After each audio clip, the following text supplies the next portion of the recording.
Xalqımızın sevimli müğənnisi, SSR xalq artisti Rəşid Behbudovu Naxçıvan zəhmətkeşləri hərarətlə qarşıladılar. Axı, o Naxçıvanlıların yaxın dostudur.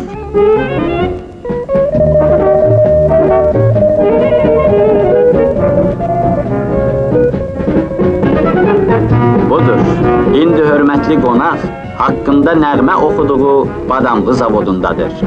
Rəşid ona etibar edən, ürək qızdıran adamlarla doğma qardaş kimi söhbət edir. Zavod kollektivinin yığıncağında Fəhlə Surxay Quliyev sevimli namizədə həsr olunmuş şeir oxuyur. Gözəl müğənninin Naxçıvana gəlişi, əmək adamları ilə şirin, səmimi söhbətləri əsl bayrama çevrildi.